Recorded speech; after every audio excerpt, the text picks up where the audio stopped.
Starling ইতিমধ্যে বাংলাদেশে যাত্রা শুরু করে দিয়েছে। তা স্টারলিং এর সংযোগ নিতে হলে আপনাকে প্রথমে 47,000 টাকা দিতে হবে। অনেক জায়গায় বলতেছে 42,000 টাকা। তবে আমার জানা মতো 47,000 টাকা দিয়ে কিন্তু স্টারলিং এর লাইনটা নিতে হবে। তো এই স্টারলিং এর কিন্তু দুইটা প্যাকেজ থাকবে, একটা হচ্ছে রেসিডেন্স আর একটা হচ্ছে রেসিডেন্স লাইট। তো রেসিডেন্স হলে আপনার পে করতে হবে প্রত্যেক মাসে 6,000 টাকা, অর্থাৎ 6,000 টাকা দিয়ে কিন্তু আপনার এটাকে চালু করতে হবে।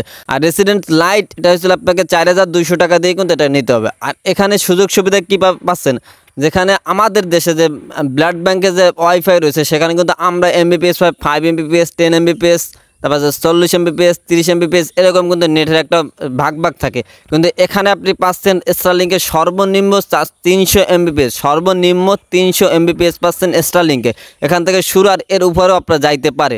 তো আপনি চিন্তা করেন যে প্রযুক্তিটা কোন পর্যায়ে চলে গেছে, যে স্টারলিংকে যে এমবিপিএসটা 300 এমবিপিএস দেবে সর্বনিম্ন পার সেকেন্ডে, 300 এমবিপিএস দেবে। আপনি চিন্তা করেন ডিভাইসটা কানেক্ট হবে সেটা কত দ্রুত ইন্টারনেট চলবে। এখন অনেকেই বলতে পারেন এটা কি ওয়াইফাইয়ের মধ্যে কি কাউকে শেয়ার করা যাবে কিনা, অর্থাৎ নেটটা কিন্তু ভাগ করে শেয়ার করে দেওয়া যাবে কিনা। এটা অনেক জায়গায় শুনতেছি দেওয়া যাবে, অনেক জায়গায় শুনতেছি দেওয়া যাবে না। তবে এটা পার্মানেন্টভাবে এখন তাই কোনো তথ্য পাওয়া যায় না।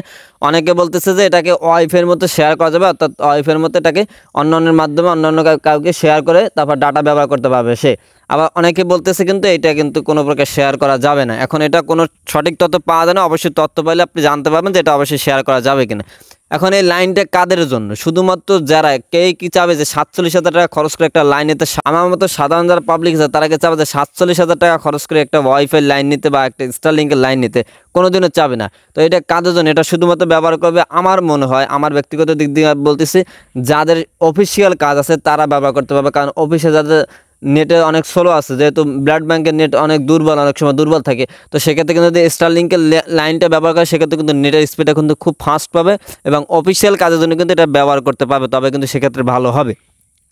তবে আশা করা যায় যদি স্টারলিংক বাংলাদেশে দীর্ঘ 3-4 বছর থাকে তাহলে অবশ্যই কিন্তু এর প্যাকেজের দামটা কমবে এবং এই যে 47,000 টাকাতে কিন্তু দামটা আরও কমতে নিচে দিকে আসবে, বা সরকার কোনো ব্যবস্থাও নিতে পারে যে যদি স্টারলিংক যদি বাংলাদেশ থাকে অবশ্যই কিন্তু বাংলাদেশে এটা আস্তে আস্তে দিন যাবে, দাম কিন্তু কমবে। তবে সেক্ষেত্রে কিন্তু ব্লাড ব্যাংকের যে লাইনটা সেটা কিন্তু বন্ধ হয়ে যাওয়ার সম্ভাবনা থাকতে পারে, বা সেটা থাকলে কিন্তু ওরকমভাবে জনপ্রিয়তা থাকবে না, স্টারলিংকের জনপ্রিয়তা বেশি থাকবে।